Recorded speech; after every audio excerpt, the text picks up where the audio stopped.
Welcome in, ladies and gentlemen, to Four Verticals Podcast, episode 92. This is the pre-show, if you will. Starting about 2 minutes or so. Beginning, some folks come in, got the Twitter link already set out and everything. So we'll be waiting for that, folks to join in here in about a minute or so. Hopefully everyone's having a good day so far. I certainly am. A bit of a slower news day, which is reasonable to think, but well, no, we got some topics to talk about today. Got record projection. Team record projections are starting today because it is May 1st.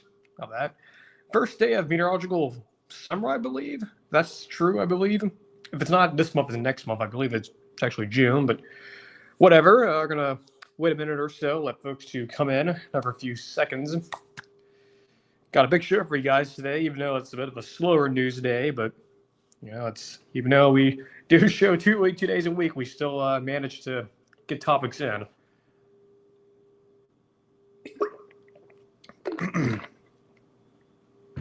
So yeah, hopefully everyone's having a good day. Like I mentioned earlier, I certainly am.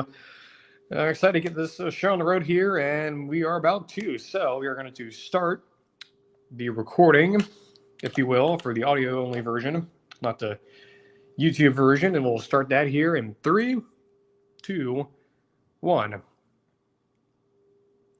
Ladies and gentlemen, welcome into Four Verticals Podcast, episode 92. 8 episodes away from episode 100. We're getting close. We're getting very close. Very excited about that. Thanks so much for joining us in here for today's show.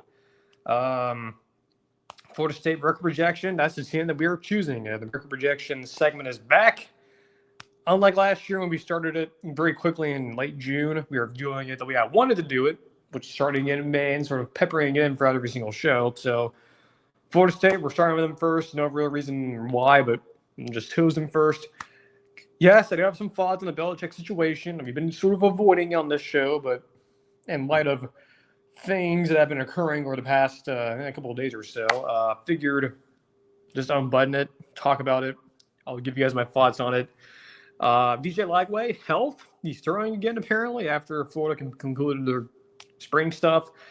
Thunderbolts coming out tonight. Got some final thoughts on that. We got some a bit of a shorter Q&A. Got 2 questions, or 3 questions, if you will. A couple things here before we actually begin the show and begin the topics. Actually, before we do that, let me make sure we actually are recording, and we are, so you guys can hear me. I'm pretty sure on the podcast side of things. Move the microphone closer here just to make sure you guys can hear me.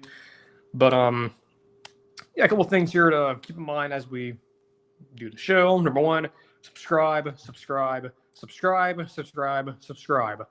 Nothing happens. I don't knock on your door or force you guys to sign anything, or I don't show up to your house. Just subscribe. That's all you need. Podcast feed, YouTube, social media.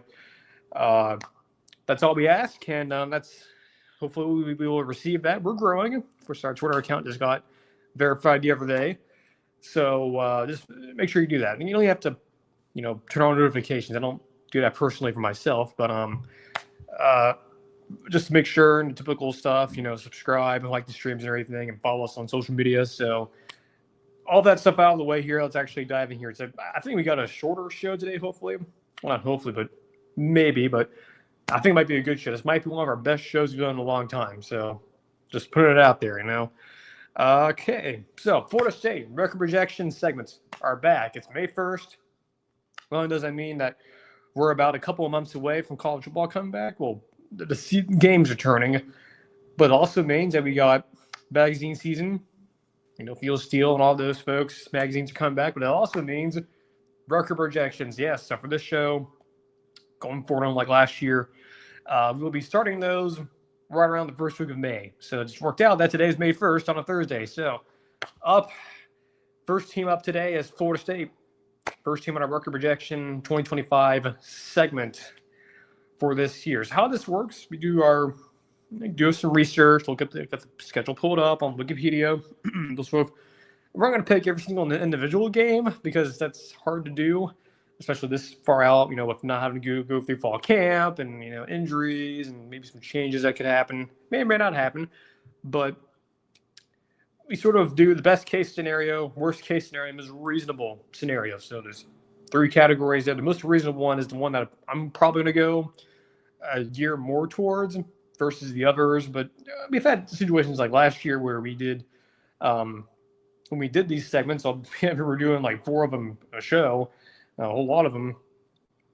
We actually got some of them right. Actually, we got a lot of our accuracy rate. I guess I didn't really do a full-on research on this, but I'm pretty sure it wasn't terrible. It was quite good. But one of them, infamously, was Florida State that we got wrong. We were a little bit off on that, but I think a lot of folks were off on that. So hopefully this year we can, a year under our belt, having the show around for almost a year. Hopefully we can have more knowledge and use that knowledge to project this stuff or project it a little bit better. So for Florida State last year, of course, went 2-10, and Norvell makes the coaching changes, new OC, no DC, Tony White for defense coordinator. Guess Malzahn coming in as the OC. KJ Castellanos is your quarterback for Florida State. So if you watched all Boston College football last year, if you're a Florida State fan, you watched them your second game of the year, you will know that is going to be a run-heavy offense. There's no ways around it. It is going to be QB run-heavy, not expecting a 2,000-yard passer, which is, I don't know something against the Malzahn system. Like as someone who enjoys watching running quarterbacks, no problem for me. But I know a lot of you guys are, expecting this, massive leap in offensive production, both in the just offense in general, scoring more points, but throwing the football and having all these crazy stats. Like, it's not. I wouldn't expect that. I would definitely expect the running quarterback to be a big factor here, which is, again, it's a good thing, right? Given Florida State's, and they just need to improve to just get to a bowl game, right? I think that's sort of the baseline, just to get to a bowl game, and Norvell and the athletic director, Mike Alford, will save themselves. And yes, Mike Alford, if things do go south this year, the general consensus is he's probably out with Mike Norvell. You guys can figure out why that's the case, but so the fan duel number is 7.5, over under 7.5, which is pretty reasonable, I would imagine, given where Florida State was last year, when they brought in the transfer portal. They got some new additions, including quarterback, coaching changes on the coaching staff, but also accounts for their schedule. And we'll just go through the schedule here because that's what this is. It's a record projection. First game, Alabama at home. The good thing is that you're debuting the new Joe Campbell Stadium after the renovations, because last year, like, half of the stadium was not even usable. So you have that. East Texas A&M, formerly, I believe, was known as Texas A&M Corpus Christi, I believe. I think the name changed. That's why it's East Texas A&M now. So name of the school aside, you play an FCS team, Kent State. You should reasonably win those 2 games, I think. The Virginia game is interesting. It's on a Thursday, I believe. Let me check here. No, it's a Friday, so short week. It's on the road. Another staff in Charlottesville with Tony Elliott. Tony Elliott, bit of a coaching staff that's on the hot seat a little bit, but they are improving a little bit. That's an interesting game. Probably a game. If you're a Florida State fan, you probably would expect not to lose that game. And then you get Miami, Pittsburgh after that, back-to-back weeks. Then a road trip to California. Yes, because remember, friends, Stanford is in the ACC. That makes sense, right? A team that can literally see the Pacific Ocean, and they play in the ACC. Afterwards, Wake Forest in the rivalry game against Clemson, Virginia Tech, NC State on the road, NC State, and then Florida. I believe the NC State game's also another week game. Another Friday games. How about the 2 Friday games? I think every single team in the ACC does have Friday games, so I think that's something new they brought in last year. But anyway, so you look at that schedule, and I just read off to you, and you probably go. And I think there's also 2 bye weeks, by the way. And there's 2 bye weeks baked in there as well. So, of course, not all those games are consecutive, but you guys get the idea. Based on that schedule, what do we feel? Thinking 7-5, best case scenario. Thinking 2-10, worst case scenario. 10-2, best case. I think most of those games on that schedule, besides Bama, besides Miami, besides Clemson, and I guess besides Florida, I think if you're Florida State, you should reasonably expect to win most of those games or be competitive in most of those games. Like, think about Pittsburgh, Virginia, NC State, Virginia Tech, Wake Forest. I mean, heck, Virginia Tech had like half of their secondary left. Like some of those players went to LSU. So some of those teams that you're playing are either at the same level of caliber as you, same talent level, or you're just a little bit better than them, regardless of what they did last year. I kind of agree, and I think a lot of you guys agree with me on that. I think most of these games on this schedule, besides Bama, Clemson, and Florida, Miami, you should win most of those games, or at least be competitive in those games and not name those 4 teams. So you sort of do the math here. So, originally I expect in the best case scenario, you lose the 4 games I just mentioned. So best case scenario, I think Florida State, based on your schedule, how, yes, there's those 4 games that are definitely going to be dogs, and the other games I think it'll be definitely favored in. I think 8-4 is reasonable here, so that'll be over the win total from FanDuel, which, by the way, FanDuel's not a sponsor on the show. We just use them as a resource for research purposes. Although, actually, in Florida, you can't use FanDuel. It's not legal here for some reason, and only DraftKings, but whichever service you use, I mean, it's a whole accoutrement law. You can probably expect to see the same number there, 7.5. So the best case scenario from what I've come up with is 8-4. That's the best case scenario. Consider your schedule. If you're the offensive coordinator, Malzahn, your defensive coordinator, the running quarterback thing, the health is an Osnero thing too, with given how many times you're going to have to run Castellanos. I think for 8-4, best case scenario, pretty good. I think that's something you're a Florida State fan living in, I don't know, Live Oak, Florida, Madison, Florida, Ocala, Florida. I think you can swallow that. Don't take it off context. You can reasonably stomach that as to, okay, it's over the win total from FanDuel. It's way better than the last year. We're moving in the right direction. Handshake emoji. That's good. The worst case scenario is 3-9. There is a real chance here that Florida State could only win 3 games. Again, go back to that schedule. FCS and Kent State, I think you guys can win that. We'll win both of those games. After that, Wake Forest or Stanford, I think are going to be the 2 worst teams in the conference. I mean, Wake Forest has a complete coaching overhaul, lost a lot of players. Stanford, ditto, coaching overhaul, interim coach. I think there's a scenario where Florida State can go 4-8. 39, 4-8. I guess 2-10 is not the question. And if that happens, then both Mikes, well, the entire coaching staff, but Norvell and Mike Alford, the AD, will be out, and there will be a new coaching search with a new AD. Again, if you're confused why Mike Alford, the AD there, is all of a sudden on the hot seat, I don't know. Tell you can go watch an old cast about Elliott. You can, I think, some of his recent other videos he's done over there. I think he has explained why. But to me, I think it's kind of obvious. They'd want to have a complete overhaul.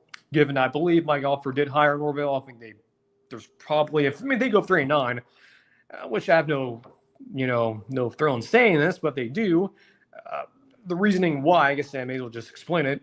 They probably, at least Florida State, if you're the president there, if you're whomever, you would probably not want Mike Alford, who I believe hired Norvell, to make another coaching hire. I think it's the trust issues, and I think just given the whole ACC stuff and what the future's looking like, and given what's happening with basketball stuff, that's why he's probably, if Norvell gets fired, then Mike Alford's either going to get fired or he's just going to resign. I think that's pretty clear. I mean, if you're a Florida State fan, I think you know that. At least you're aware of that. But if you're not, then that's why. It's more of a trust issue thing. And given Norvell is his boy, so well, not family member, but just someone that Mike Alford hired him, I believe. And it's just, again, it's the trust issue thing. And I think Florida State would much rather, if it goes this way, Norvell's out, just wipe the whole thing clean, just start over, hit the refresh button. And which I think is pretty reasonable given their future, given with conference realignment and all this, just smorgasbord of things going on for the university. Well, at least athletic side of things. But yeah, I think 3-9, worst case scenario, unfortunately. Again, given that schedule, again, there's 4 games that you're going to be dogs in, for sure. I mean, there's going to be other games where you're going to be heavy favorites in, Kent State, East Texas A&M. Then there's going to be other games where you're going to be either favorites in or short dogs in, or games that you're going to be even with. And I think talent-wise, you're much better than Virginia, and you're much better than Pittsburgh, you're much better than Stanford, Wake Forest, Virginia Tech, NC State, the like. Even Florida, to example. I think Florida State, that Florida game, yeah, while you're going to be dogs in that game, I don't think it's going to be a total blowout. Though, and then of course, we have to consider, the quit watch factor if this worst case were to happen. There are the players bought in. Is Norvell? Is there an interim by then? Has he lost the entire locker room? Is everyone mad? We can't predict that, but just to consider those things as possibilities by that time, I would imagine a 3-9, 2-10 season if things were to fall apart. I would imagine. I think this is why I brought up the Virginia game, is like, because sure, the Bama game, whatever. I mean, take the check, take the loss, I guess. You beat your your FCS and G5. I think that Virginia game, if you lose that game, it's not like I'm not trying to make this sound like a Disney movie where it's like, oh no, the coach gets fired and lose this game. It must happen. Well, for Florida State, they lose to Virginia, again, a team that's has their own set of problems. If they lose that game on the road on a Friday night to a Virginia team that has less talent than them, a not as good coaching staff, and it's something against Tony Elliott, I just don't. That's a whole other topic about him in the future of Virginia football. I think he talked about that last year. We'll probably do it again at some point, but I just think that's a game that if that ends up being an L in the old schedule here, that's when the ball starts to get in motion of a potential regime change there in Tallahassee. So that's the game that if you want this to be going on a path where things are positive and things are okay, and it's, yeah, sure, we lost to Bama, maybe got blown out in that game, but hey, we beat Virginia on the road.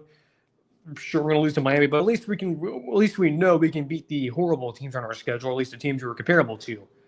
If you want that, now if you lose to Virginia, then all sort of scenarios and all sort of directions where this can go are all in play. So it's in your best interest if you're Florida State. You may want to win that game, I guess. Don't lose to them. That would be, frankly, pretty embarrassing.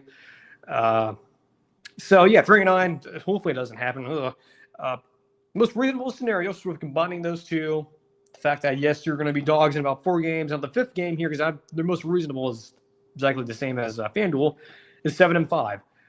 So think about those 4 games I just mentioned earlier, the Clemson, Florida State games, not Florida State, Bama, and Miami. There could be another game on there, the Stanford game, the travel thing, if you have to go travel over there across the country. That could be an issue because I believe that will be Florida State's first time going over there to any of the newcomers in the ACC. Now, luckily for Florida State, I guess I don't know, like, it makes you feel better. You avoid Georgia Tech, you avoid Louisville, you avoid North Carolina, you also avoid SMU, and I believe you also avoid, those are the teams you avoid. You also avoid having to go across the West Coast multiple times. So I guess that's a good thing, I guess. But still, though, it's a schedule that is manageable, reasonably manageable. That's why I think 7-5 with this record projection, I think, is reasonable enough. I know I've said reasonable a lot. It's I don't think that's crazy to think that their win total is going to match my record projection. That's what it is. It's going to be 7-5 for the most reasonable scenario. And of course, could this be wrong? Of course it is. I mean, we were wrong last year on Florida State. I believe, not to keep this going too much longer, but I believe we picked Florida State to go 9-3 last year. So, don't feel good about that. At least didn't feel good about that after the season was over. But, hey, new season, recalibration of expectations. I think 7-5, 8-4, pretty good right now. 9-3, 10-2, 11-1 would be, a pie in the sky, amazing, but that's not likely. I don't expect that to happen. Now, if that does happen, that would be an amazing turnaround. Wouldn't be the first time that Gus Malzahn would be a part of that as a coach or a coordinator, head coach or coordinator. But I think 7-5 is what I'm going to go with. Now, could 6-6 be there as well? Of course, right? That's kind of the baseline, though I would imagine some folks would be disappointed if there's another 6 losses on there. So I think based on who you're going to be favored against, some of those other teams you're facing, not the big 4, you should be favored in most of those other games. So I would expect 7-5, 8-4 in that neighborhood. I think 7-5 is what we're going to be going with here. So record projection season is back finally after a long hiatus, and this time we are doing it properly. Again, last time we did this segment when we started it, we were starting all the way in late June, and we were kind of behind. So we're doing like 4 or 5 of these in the total show. Oh, I don't like doing that. So hopefully now, since we're starting this early, we can do this spaced out a little bit more instead of doing like 3 of these a show. So yeah, 2025 team record projection segments are begun, and we'll do another one Tuesday. We'll do another one Thursday as well. So next week. So I'm gonna get some water real quick, and then we'll move on to our other topics. One that I've been trying to avoid, but unfortunately we can't avoid it anymore. And for those of you who have been following UNC football, you know what I'm referring to. So, oh boy. So, we mentioned earlier, if we're going to unbutton it, let's unbutton it. So, Bill Belichick gets hired by UNC. Sort of seemed like at the time as a sort of a weird hire, right? Ex-NFL coach, no experience in college, really. Sort of like the Herm Edwards protocol, right? You know, as someone who has, followed this work for a long time and remembers what happened with Herm Edwards at Arizona State, you sort of get nervous, right? It's like, oh, we saw this happen before, and we knew how that ended. Which is why Kenny Dillingham had to take that his first season there was horrible because that's how bad the roster was.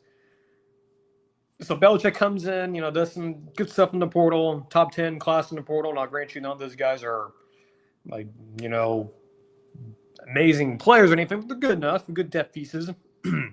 Got the quarterback from South Alabama, I believe, who's there now. I mean, the coordinator hires because his son is there. We can go look at the schedule, I guess. May as well do that here. Some research here on the fly. But so Belichick comes in. Everything's mostly quiet, right?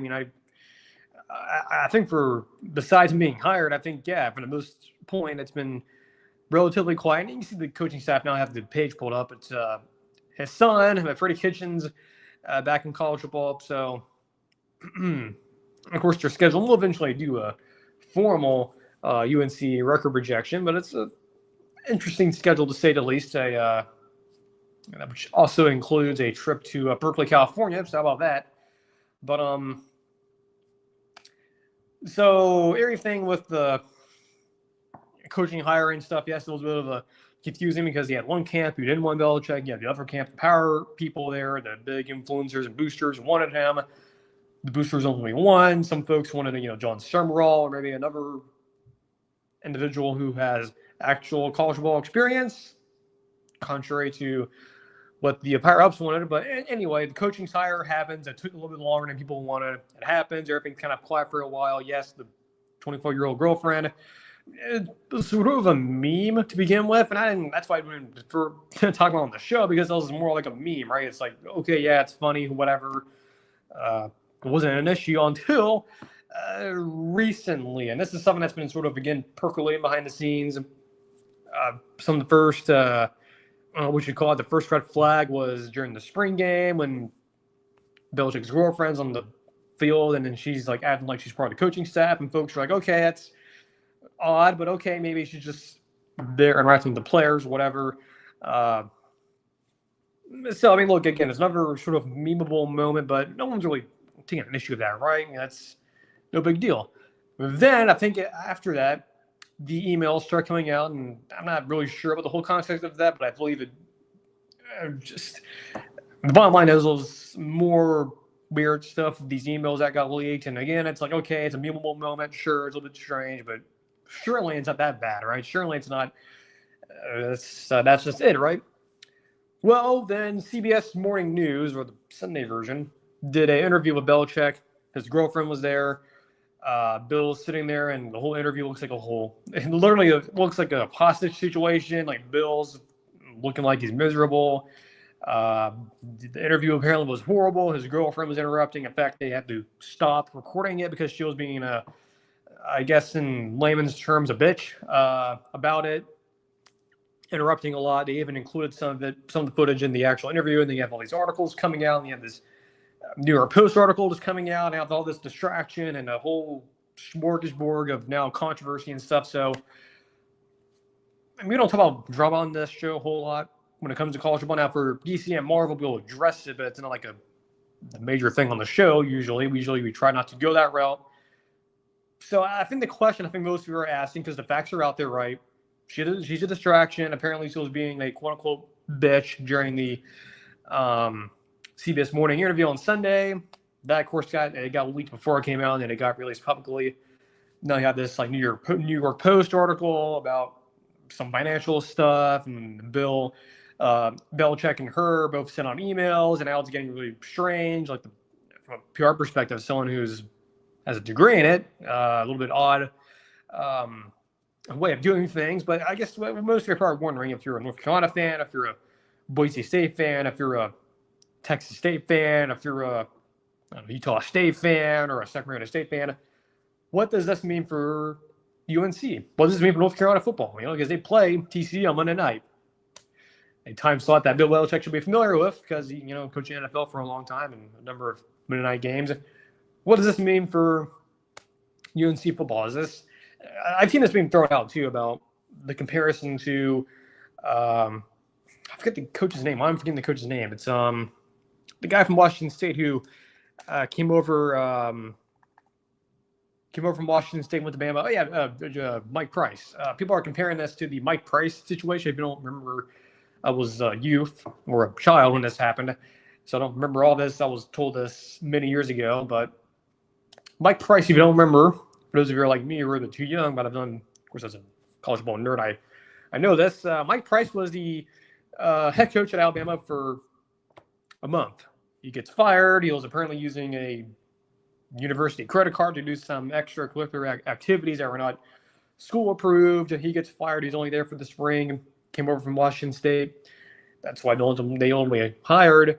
They ultimately hired Mike Shula, and the rest is history. Of course, they get Nick Saban, and you should know the rest of the story. But a lot of folks are wondering, is this another Mike Price situation? Is Bill Belichick going to get fired? Is this going to negatively impact UNC football?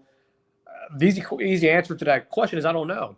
Now, do I think this is a Mike Price situation? I think Bill Belichick's going to get fired, and it's going to be a whole issue, and they're going to have an interim head coach come in. No, I don't think he's going anywhere. I think he's fine, at least from a standard of him losing his job. Now, whether or not this impacts the season, do we start to hear other stories about other issues that percolate in the program? I don't know. I mean, I'm not a UNC alumni. I don't live in North Carolina. I have people who I personally who live there, and so I mean, I wouldn't know. Of course, I don't have any connections up there, but from what I have seen, this is mostly a PR situation, just a public relations issue, a public image issue. Do I think it's going to impact UNC on the field? No, I don't think. But I don't know. The whole situation is weird.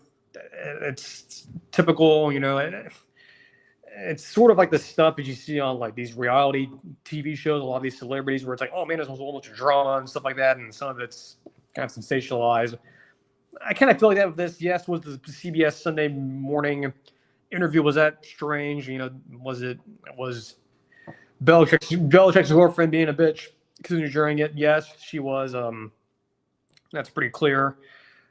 But then again, is this going to impact the team? Is this going to, because their schedule here, I'm looking at it in front of me, it's TCU on Sunday night at Charlotte, at Jerry Richardson Stadium there. So how about that? A interstate road game. Richmond after that, and then they go to UCF.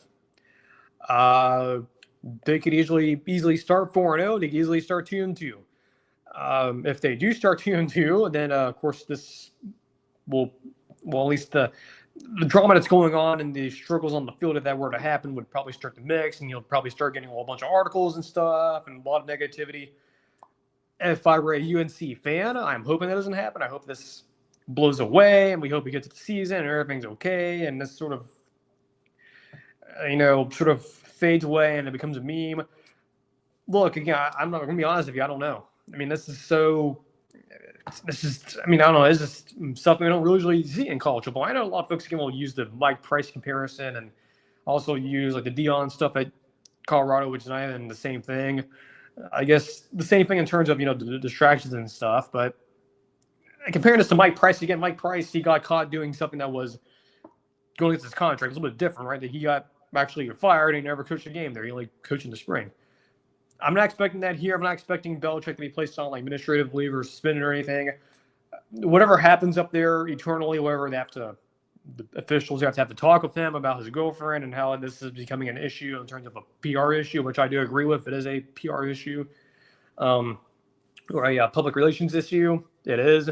And I think that's what it is right now. That's just the only way I can describe it. I don't think it has anything to do with football. It has nothing to do with the roster. Because I think, like I said, they've done some good stuff, right? They did okay in the portal. Got some pieces there. They got their quarterback for this year. Their staff, well, yes, I'd say in terms of names, sure, Freddie Kitchens, his son Steven have NFL experience, which is good, but, they have no real college experience. Steven does a little bit. Kitchens not much. But I don't know. Again, that's just all they can say. Is just I don't know. I don't know what happens from here. I'm assuming this will not be an issue. I'm assuming we get to Labor Day and Bill Belichick's on the sidelines there, and there's no this whole issue sort of. It's still around, but it becomes more of a meme, like most things do today in society. But yeah, there's my thoughts on it. Yes, it's a PR issue. It's strange, and everyone's clowning on UNC football right now. Does this impact the season? Does something happen to him? No, I will say no. But then again, frankly, I don't know. I don't know if that is the case. I don't feel confident in saying that, but at the moment, I think he's going to be the coach there. I would imagine. I would be a little bit surprised he does get fired over this, which would be pretty extreme, but I don't know. And again, I know a lot of folks, I've been talking about this. I know Andy Staples and then they've been talking about this. I know Cover 3 has talked about it. I think Josh Pate's also talking about it tonight on his show. But yeah, that's my thoughts on it. Again, it's just, I don't know. It's not really something that we typically talk about on here, but yeah, just a strange situation up there. And hopefully this does not impact the season and we can get to September 1st and everything's, okay. But unfortunately, I don't think there's any guarantees the same. Because then again, we can wake up tomorrow morning and then we hear there's some serious, questioning of his Belichick being the coach there. So, yeah, a lot of unknowns here, but there's also, at least in my mind, shouldn't probably impact football, but we'll see.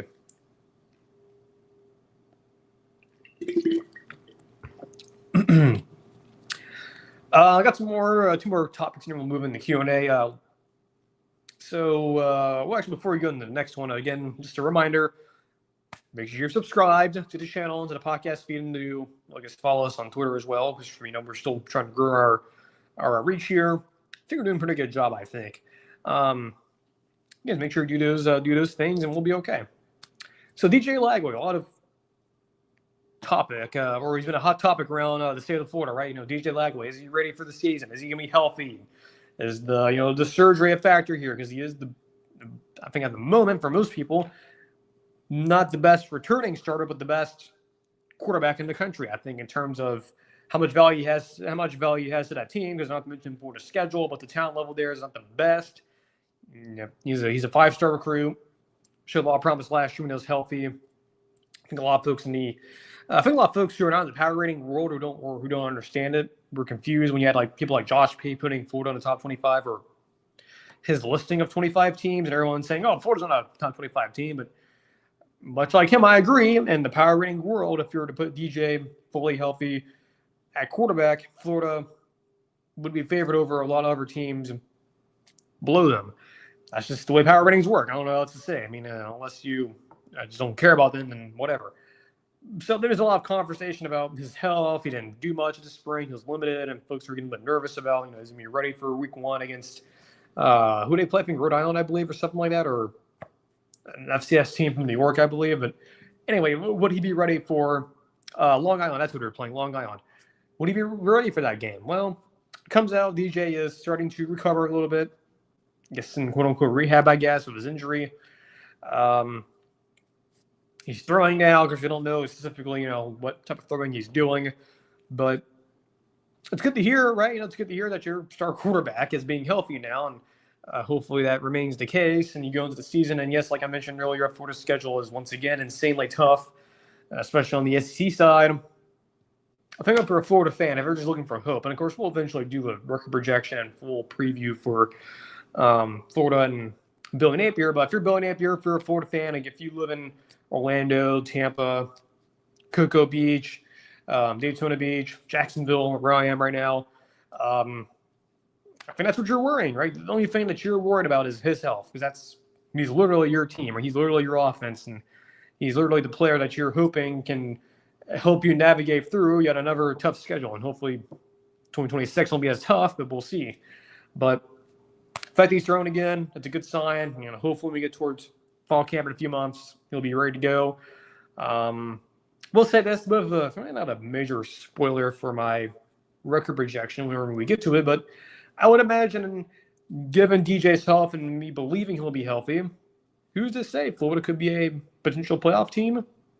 I know you guys can't see me, but I'm raising my eyebrows a little bit because it's, just saying, just put it out there. I know a lot of folks think Bill Napier's stupid and he's an idiot and, all those things. But the one thing he's a very good organizer of his staff. He's done well. Most of his coaching hires, behind the scenes, are actually a lot better than, in terms of not the entire team, but just organizationally, they're a lot better than people think they are.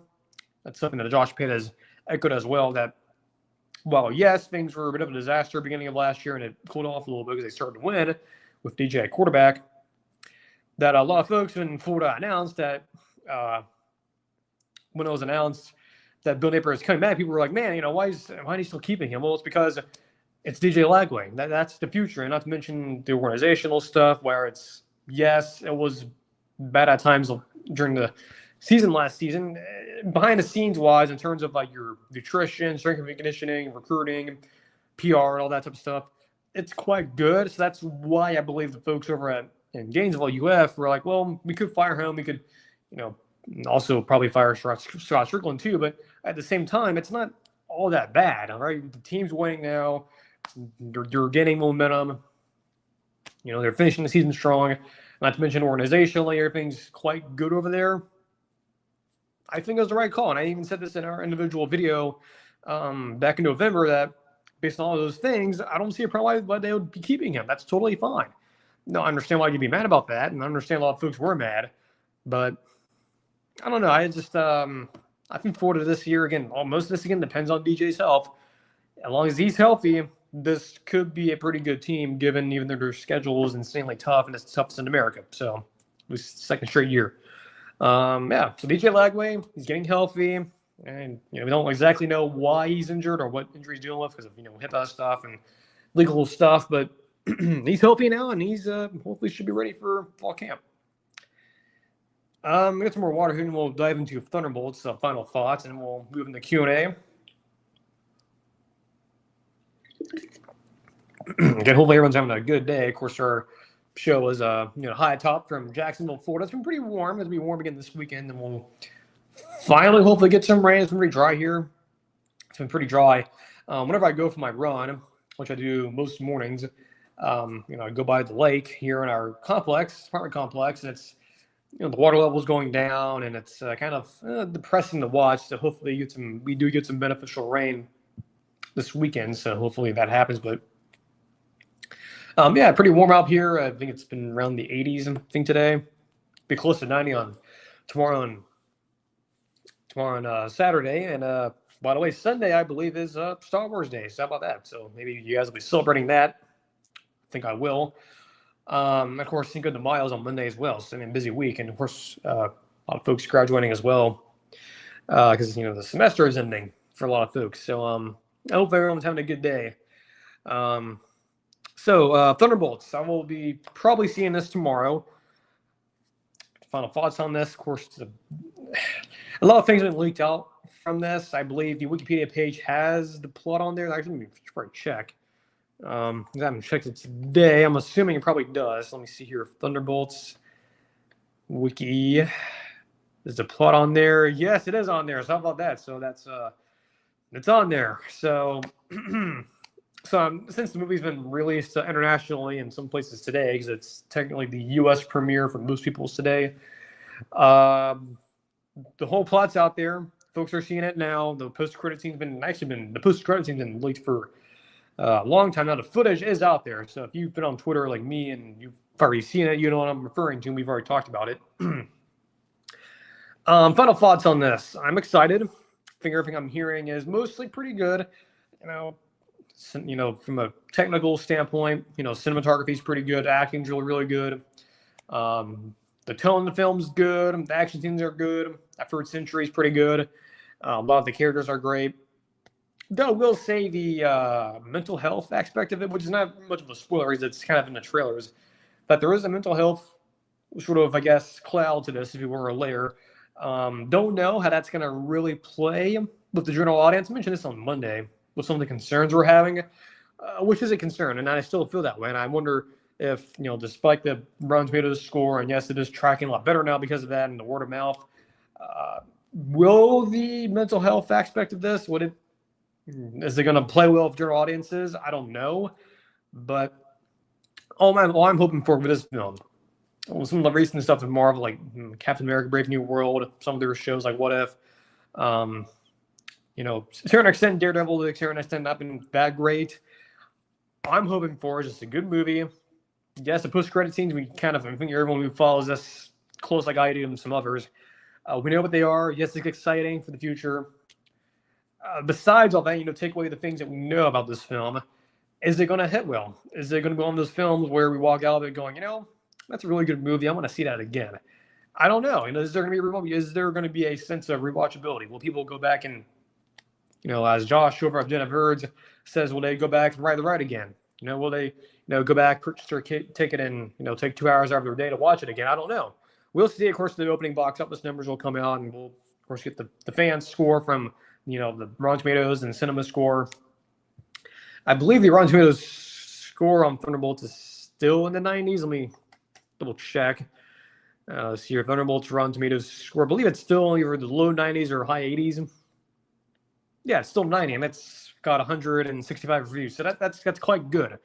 Actually, in fact, I believe this is the first non-TV project from Marvel proper, not including the Sony stuff, that has gotten a rating like this decade, which is kind of insane. I believe, actually, let me check. I believe Shang-Chi was also, it was close. I don't think it was that high. Let me double check. Okay, so it's the second besides Shang-Chi that, Marvel film has 90% of Rotten Tomatoes. So that's good. So it has a good company. And I quite like that film when it came out a couple years ago. But besides that, and then, of course, the Spider-Man stuff with Sony and Marvel, most of these films have been kind of lackluster, kind of, but from what I'm hearing, it's a good movie. It's a tight movie in terms of production-wise. There's not really a whole bunch of issues with it. Yes, was it originally a Black Widow sequel and it sort of got zombified into a different movie?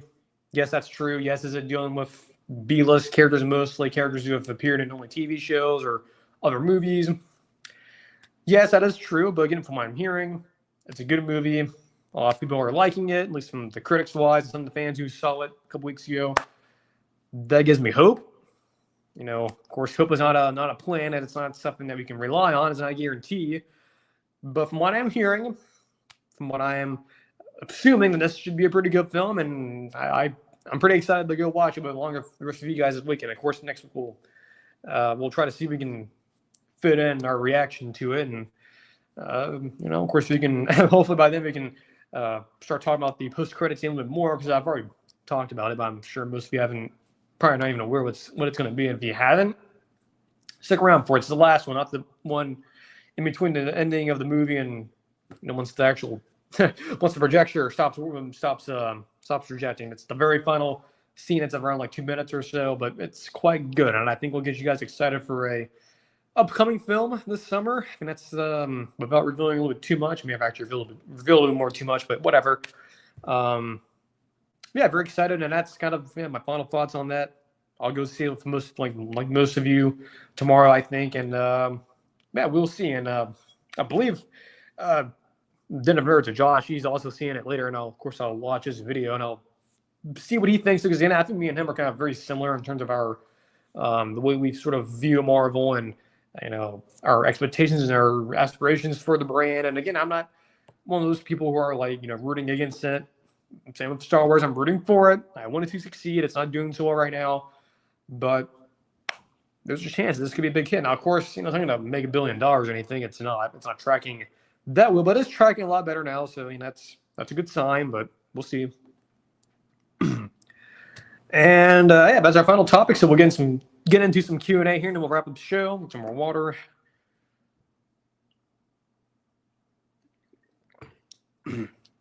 So, first question here in the Q&A. What happened to Eric Gilbert, the tight end, who was, I believe, a 5-star recruit, was at LSU, went to Nebraska, went to Georgia, went to Nebraska, didn't pan out. Now he's at Savannah State. What happened? Some of it has been public. Some of it, I believe, has not been fully revealed. I think a lot of that has to do with character. I think academics. I think he's also gotten some off-the-field legal issues as well, which is unfortunate. I think this is a reminder of Eric Gilbert in particular, and a lot of these 5-star guys like Jane Rashada and Malachi Nelson most recently, that it's not a guarantee that just because you're a 5-star guy that you're a 5-star character. And I think Texas A&M is a good example of this. Not just Eric Gilbert. He wasn't at A&M, but Eric Gilbert's not the only example of this. I think Texas A&M was #1 class a couple years ago, the one that Jimbo, the whole sliced bread thing, and him and Nick Saban's beef. The #1 class that Jimbo and A&M signed a couple years ago. That to me is the perfect example of, well, yes, you're getting high-level players, or 5-star guys all over the board, doesn't necessarily mean they're the best character guys. And I think one of the things that people like, Bud Elliott and those folks over at 247 who do follow recruiting a lot, they talk about that. And they talk about, well, yes, not just it is important to, get the 5-star kid, to get the guys who are, going to probably be first-round talent, at least in terms of, on-the-field talent. Off-the-field's kind of important, right? Make sure you go to class, don't get any legal issues, personality issues, make sure those guys don't have those, and you'll be okay. But unfortunately for people like Eric Gilbert and most of that A&M class that was #1 in the country a couple years ago, those were issues that were present. Not necessarily all of them, but some of them. I think for someone like Eric Gilbert, who was at LSU, was at Florida, I think, briefly, and then he ended up not going there for some reason because of grades or whatever. Goes to Georgia, I think plays only 2 games, goes to Nebraska, gets kicked off the team, takes a year off, an actual year off, like a gap year, and then he's going to Savannah State. So, home of Shannon Sharp, who I guess he has his own controversies currently, but he's the most famous alumni. But good for him, good for Eric to get on the team, to finally get back to football. Hopefully he succeeds there at Savannah State. Been to Savannah a number of times for St. Patrick's Day celebrations there in the past couple of years. But, I think with Eric Gilbert, someone like him, Malachi Nelson, Jane Rosada, and that A&M class a couple of years ago, that was #1 recruiting class. Again, those are all examples of just because you have the 5-star moniker, you're the next big thing. As long as you're right physically in your skills and in your head, that's what matters, both. And you have to, if one of them doesn't work, then you're going to fail.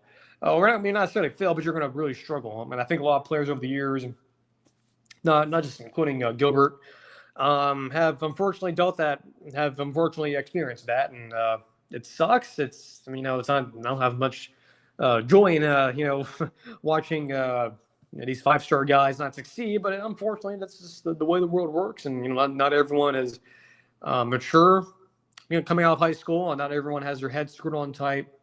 Not everyone comes from the best situation in terms of home life and whatnot, but good for him to get a landing spot. And that's what happened to him. Just some off the field stuff wasn't necessarily ever panning out, at least from a talent standpoint. And he has a home now, and hopefully he can take advantage of it. It's all in front of him there, all his skills and everything, and they're all there. His athletic ability. I think the folks over at 247, all these recruiting places, whether it's ESPN or On3, they get a lot of shit for having guys highly rated. Those guys, the people over there at any of these companies, they're not lying to you. They're not stupid. And they go and watch these guys. They watch their Huddy films and their footage on their Huddy account, and they watch all these film footage of them playing, and they also go and actually see them at these camps and stuff. And I think Bud Elliott's talked about that before too, where it's when he goes to a lot of these camps, like Elite 11, a lot of these camps here in Florida, we actually see these guys in person. It hits differently because from a physical standpoint, right? It's like, man, these guys are space aliens, right? So, man, was this guy created in a lab or something? But then again, it always go back to the mental stuff ahead.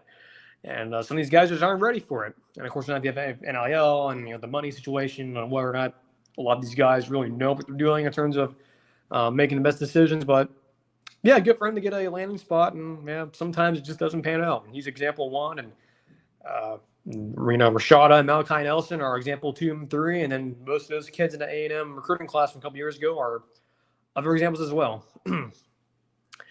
Question 3 here: why have stadium atmospheres changed? Do they seem too quiet compared to a decade ago? And this is something that Josh Page talked about before too, and it's a bit of a bigger issue in terms of the in-stadium experience. And there's multiple reasons for this. There's really 2 actually. One is the TV factor. A lot of folks brought this up, where TVs aren't getting any smaller, nor is the quality getting any worse. They're getting better. In fact, a lot better than most of your movie theater projection. Now, granted, the sound system's not as good. Of course, the theater experience, if you will, if you want to use that that as a comparison for your TV, obviously not the same, but in terms of quality on your TV, it's getting better. And I think a lot of folks are willing to watch games on TVs and watch more of them. You have the quad box feature from YouTube TV, by the way. They're letting you customize your own, actually not using a preset one. So thank you, YouTube and Google. So yeah, the home experience, watching games on TV, a lot better now. But I think the more bigger issue, the reason why stadiums, both in college and frankly to the NFL, are so quiet, because I've experienced this. I went to 2 NFL games last year. The Panthers-Chargers game as a Bucs fan, sort of pre-scouting, and also the Tampa Saints game, is that it's the cell phone era. And I think Josh Pitt has used the comparison of the flashbulb era, sort of like 10 or 20 years ago, with those games, and the current era, the cell phone era. I think that's sort of, if you want to distinguish the 2. And look, I'm not here to say people can't use their phones or videotape stuff or anything. That's fine. I don't care. For me personally, I don't. I would much rather experience it with my own eyes and actually remember it. But I think the problem here, and this is sort of the issue of cell phones versus the flashbulb era, is the flashbulb era, you had video cameras, you had your camcorders or your disposable cameras, but they weren't high quality, right? Most people would just carry around just a video camera or a camera, a photography camera, right? Which is why people deem that era the flashbulb era, because it's not just people holding up their phones, like that famous photo of LeBron breaking that record versus I think it was Kareem, I believe. It's not so much people holding up their phones like that, but it's at least back in the flashbulb era, just people were, just taking photos, right? It's like those white flashes, right? And you weren't videotaping everything, right? You didn't have to be, super quiet and, make sure the footage was good or anything. You weren't paying attention, but you were paying attention to the field still and still interacting with the game, versus now with, iPhones and stuff, and your camera's just as good as quality as a $1,000 camera on your phone, that, if you're filming something like saw a lot of folks doing this at the Bucs game, where you have to be super quiet, have to make sure you're focused on the camera versus the game, and that's certainly contributed to it, and it's sad. I'd much rather us go back to the flashbulb era, but of course we can't go back, and technology is evolving quickly. But that's why stadium atmospheres have changed, and they have changed, and it's sad. Go back to watch, for example, LSU versus Auburn, 2006. I was really young back then. I didn't even for someone who was, first of all, young and not actually at the game, watching those highlights on YouTube, you feel the atmosphere. You can feel it through wherever you're watching it, and it was loud. And you go look at a game this past year, even with Auburn being where they are. Go look at the A&M game this past year. Well, yes, it's an exciting game, and Auburn, Hugh Freeze finally gets his big win. Even in a quote unquote electric atmosphere, you can tell a difference, and it's sad. It really is sad, and I think it is that transition from the flashbulb era. You were focused on, you were still interacting with the game, but you're also taking photos and stuff of the game as memories. But now, since we've transitioned from the flashbulb era to the video camera, cell phone era, the iPhone era, now you're not really focused on the game anymore. You're focused on making sure you get the iPhone, your phone situated properly. You're not screaming or anything. You're just focused on filming the field in front of you, and I think that's personally, to me, I don't really like that. I much prefer to actually experience things through my eyes and not experience it through a phone, because I don't know if maybe it's just like me being like an old grandpa, but I don't know. I just prefer to experience things through me. I don't need a camera to experience it. While yes, it's cool and stuff to have like photos and stuff on your phone, but especially now with technology, if you really want to like watch highlights from the Bucs and Saints game, even though you're there and like me to videotape it, you can still watch the highlights, and you can that in itself. You watch highlights on YouTube, trigger memories of things that you physically saw, not through your phone. So I don't know. I'm not trying to sound like an old fart here, but yeah, cinema atmospheres have changed, and I think it's because of that transition from the flashbulb era, with you're focused on just taking the photos and still interacting with the game, versus now you have to be really quiet. You're not screaming or anything, or else the video would be really awkward. Now you're just focused on that, not so much on the game. So yeah, it sucks, but it is what it is. I mean, a good question though. Final question here: Doomsday, will it be delayed? Because it is going to come out. I think this exact day next year. Yeah, because it's coming out May 1st. They, like I mentioned, recently just started filming. I believe they're filming mostly in the X Mansion, because they put out. I think the Russo brothers put out a photo. It's Robert Downey Jr.'s chair, but it says Dr. Doom, and they're in some sort of house or something. It has like wood floors and paneling and stuff on the walls. That's pretty clear. If you've watched the old X-Men films back in the 2000s, you know that's what it is. There's no secret that that's where they're filming at. At least that's what the set is, but will be delayed because they did recently just start filming. Apparently, the script was made some last minute changes to it. I suspect I mentioned this on Twitter. I think they're fine, but I wouldn't be surprised if they have to move it off a little bit, because the VFX stuff and ADR and post production stuff, and that's going to take a while, right? Because you're having to do a lot of CGI characters like the Hulk and Doctor Doom and some of the X-Men characters. It would be cool if they can get it done with under a year, but I don't.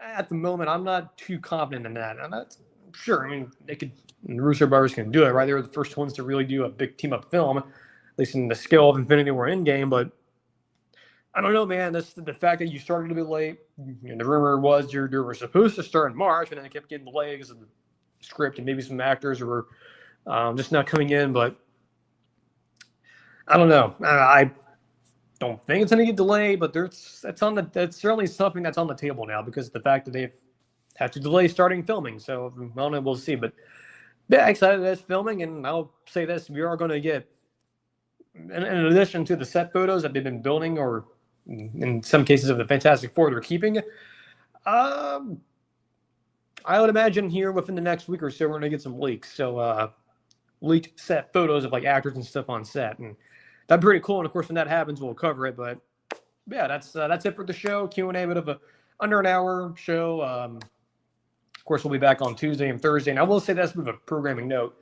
the first week of June, we may have to pre-record some shows. I may have to do that next week. I'm not totally sure yet, but that first week of June, we will have to pre-record a couple of shows. So just letting you guys know, there will be shows. We'll have to pre-record them ahead of time, and we'll get those out there. But next week should be a normal week, and then after we'll see what happens. But until next Tuesday, enjoy your weekend. Enjoy Star Wars Day, May 4th. If you're graduating from any university across the country, I think most of you, especially in the Southeast, are graduating this week. Congratulations. I was there with you guys last year. I was walking the halls of my alma mater, and someone who had their high school graduation limited to a breeze-through walkthrough of their gym during COVID, coronavirus. It was nice to actually get a proper graduation. So good luck to you guys who are graduating. Enjoy your weekend. Have fun. Celebrate. Enjoy your Star Wars Day on Sunday. Of course, I will. I mean, most of you will probably be popping in one of the movies or whatever. Maybe you're doing something else to celebrate. So until Tuesday, enjoy your weekend. Take care, and we'll see you on Tuesday.